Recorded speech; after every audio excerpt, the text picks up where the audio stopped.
시청자 여러분 안녕하십니까? 뉴스데일리 베스트 미네코입니다. 윤 대통령과 김건희 여사가 공군 1호기에 탑승해 5박 7일간의 국빈 방문을 위해 미국으로 향했습니다. 이번 윤 대통령의 미국 국빈 방문은 한미동맹 70주년이라는 상징성을 가지고 있기 때문에 특별한 관심이 쏠릴 수밖에 없습니다.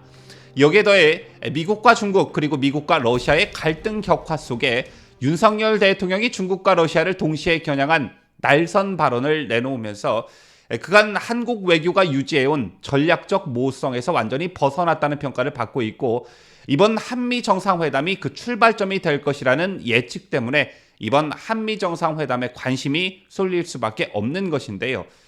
이런 가운데 윤석열 대통령의 미국 국빈 방문을 앞두고 진행된 워싱턴 포스트와의 일부 인터뷰 내용이 오늘 국내 언론을 통해 보도됐습니다. 이 인터뷰 내용을 두고 벌써부터 좌파 언론의 친일 프레임 씌우기와 특정 성향 네티즌의 여론전이 활발한 상황인데요. 일단 해당 인터뷰에서 윤 대통령의 발언을 먼저 보시겠습니다. 윤 대통령은 현지 시간 24일 보도된 미국 워싱턴 포스트 인터뷰에서 유럽은 지난 100년 동안 여러 차례 전쟁을 경험했지만 그럼에도 불구하고 전쟁을 치른 국가들은 미래를 위해 협력할 방법을 찾았다라면서 100년 전에 일어난 일 때문에 일본과의 협력이 절대적으로 불가능하다거나 그들 일본이 무릎을 꿇고 용서를 구해야 한다는 생각을 받아들일 수 없다고 말했습니다. 그러면서 윤 대통령은 한국의 안보 문제가 일본과의 협력을 미루기에는 너무 시급하다면서 일부 비판론자들은 이를 납득하기 힘들 것이라고 말했고, 그러면서 이것은 결단이 필요한 문제라며 국민들을 설득하는 데 있어서 최선을 다했다고 생각한다고 덧붙였습니다. 이 같은 윤석열 대통령의 외신 인터뷰 발언을 경향신문이 오늘 오후 3, 4시쯤 속보로 보도했는데, 그 밑에 달린 댓글들을 보면 단 몇 분 만에 특정 성향을 가진 네티즌들이 득달처럼 달려와 윤 대통령을 가리켜 조선 총독이라느니 친일 매국노라느니 대한민국 대통령이 맞나라느니 윤석열 대통령에게 친일 프레임을 씌우기 바쁜 모습이었습니다. 사실 좌파들이 걸고 넘어지기 딱 좋은 소재이긴 하죠. 자, 그런데 실상은 어떻습니까? 윤석열 대통령의 말처럼 한국과 일본은 많은 것을 함께 이루기도 했지만 결정적으로 역사 문제 때문에 또 많은 것을 함께 할 수 있었음에도 불구하고 많은 것들을 포기해야만 했습니다. 이게 국익이라는 관점에서 보면 얼마나 큰 손해입니까? 지난 3월에 있었던 한일 정상회담을 한번 복기해 보도록 하겠습니다. 지난 3월 16일 일본 도쿄의 한일 정상회담에서 윤석열 대통령은 공동기자회견문을 발표했습니다. 그 주요 내용으로는 한국과 일본은 자유, 인권, 법치의 보편적 가치를 공유하고 안보, 경제, 글로벌 어젠다에서 공동의 이익을 추구하는 가장 가까운 이웃이자 파트너라고 밝혔습니다. 그리고 그동안 얼어붙은 양국 관계로 인해 양국 국민들이 상호 직간접적으로 피해를 입어왔다는 데 공감하고 한일 관계를 조속히 회복시켜 나가자는 데 뜻을 같이 했다고 발표했었지요.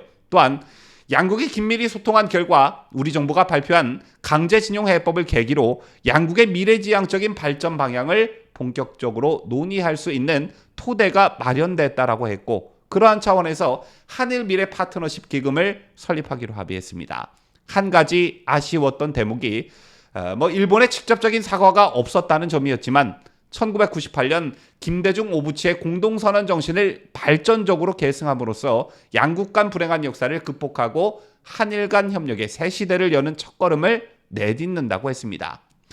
따라서 두 정상은 형식에 구애받지 않고 필요하면 수시로 만나는 셔틀 외교를 통해 적극적으로 소통하고 협력해 나갈 것이라고 밝혔었는데요. 저처럼 과거 정부들이 불필요한 양국 감정을 자극하지 않으려는 어떤 소극적인 외교와는 달리, 또는 반일 감정을 부추겨 정치적 이득을 취하려는 문재인 정권과는 달리 윤석열 정부는 과거 획기적 반일 감정을 탈피하고 미래지향적 발상으로 획기적인 외교 성과를 달성한 것입니다. 시작이 반이라는 말이 있듯 말이죠. 그럼에도 불구하고 윤석열 대통령에 대한 민주당의 친일 프레임 씌우기 전략과 반일 선동으로 지지율에 큰 타격을 입고 말았습니다.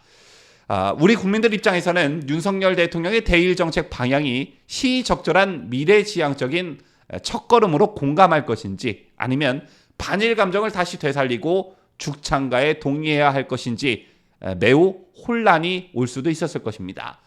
하지만 한 가지 분명한 것은 반일 감정의 문제는 이미 캐캐묵은 과거사이므로 국가 발전의 우선순위에서 최상위가 될 수 없다는 사실입니다. 앞서도 말씀드렸지만 국익과 실익을 위해 일본과 많은 것들을 함께 할 수 있었음에도 불구하고 과거사 문제로 이런 것들을 함께하지 못한다면 이게 얼마나 손해라고 할 수 있겠습니까?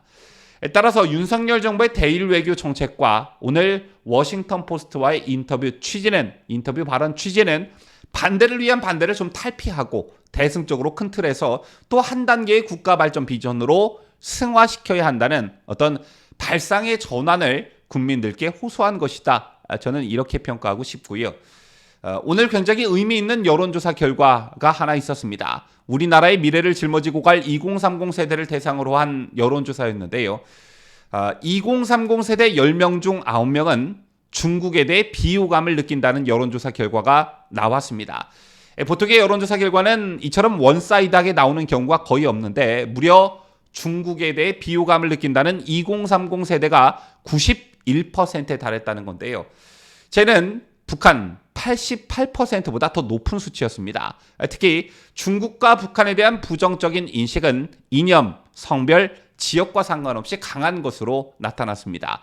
참고로 일본은 63%로 비호감 국가 3위를 차지했는데 91%인 중국 그리고 88%를 차지한 북한과 차이가 많이 났습니다.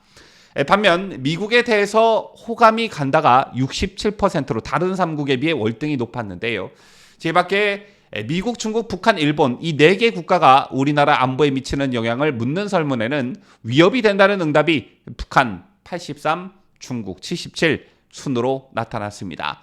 중국에 대해서도 이념, 성별, 연령별 이념 간 차이와 상관없이 평균 70% 이상이 부정적 인식을 드러낸 반면 미국에 대해서는 도움이 된다는 의견이 74%로 북한, 중국과 대조를 이뤘습니다. 참고로 일본에 대해서는 위협 53, 도움 37%로 나타났다고 하는데요.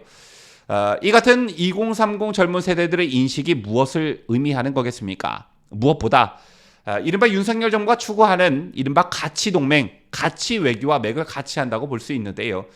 오늘 미국행을 앞두고 외신과의 인터뷰에서 윤석열 대통령은 중국과 러시아를 동시에 겨냥해 날선 발언을 내놓으면서 그간 한국 외교가 유지해온 전략적 모호성에서 완전히 탈피했습니다.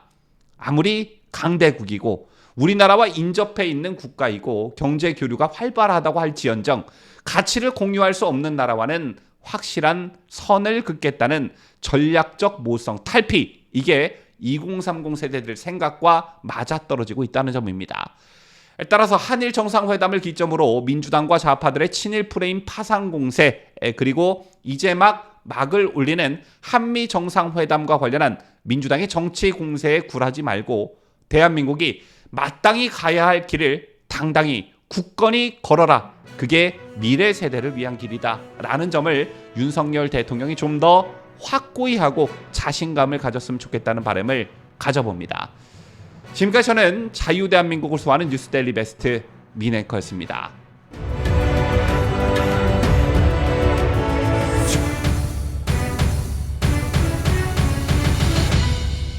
함께해요. 뉴스데일리 베스트.